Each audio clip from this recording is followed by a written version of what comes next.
Hi, Robert. May you introduce yourself, please? I'm Robert Lipovsky. I lead the malware research team in Bratislava, HQ of ESET.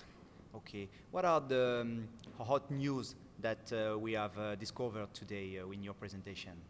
So today we went public with our findings on GreyEnergy, which we consider to be the successor of the infamous Black Energy APT group, which is known for causing the first malware-enabled blackout in history at the end of 2015. And we have seen activity of this successor of this GreyEnergy in attacks both against energy companies as well as other high-value targets. What are the targeted countries today?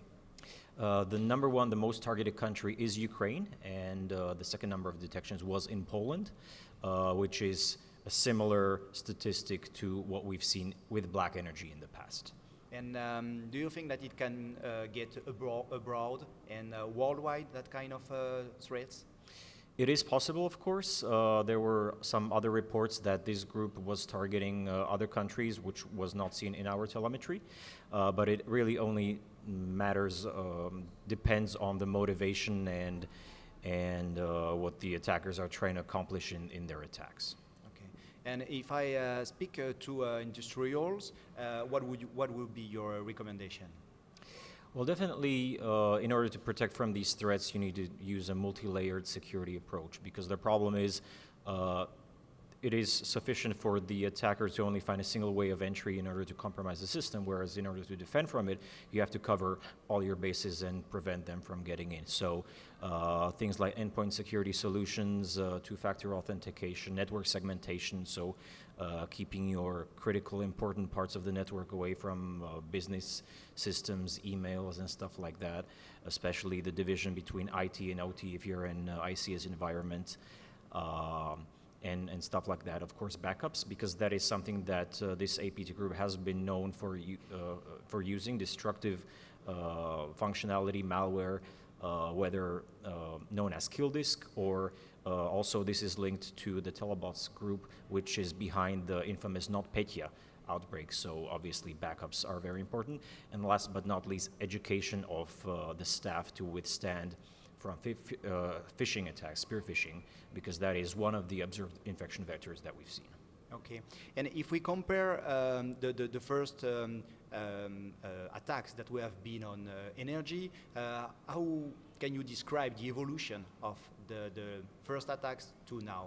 Yeah, so it's important to say that GreyEnergy, we haven't seen any specific ICS, industrial control system, targeting modules, like we did with Indestroyer, for example. But instead, it's a general purpose malware framework, just like Black Energy, so it could be a door opener for other potentially cyber espionage attacks. So we will have to keep our eyes open to what they might be after. And that's interesting, because in general, you do not disclose information you have against attackers beforehand, because you don't want them to stop and you want them to catch. You want to catch them. But now you disclose this information and there is no, let's say, real attack. Is it true?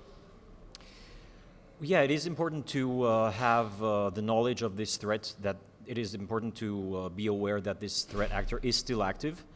And we now have acquired enough links to tie this to the other activity of this cybercrime or APT group.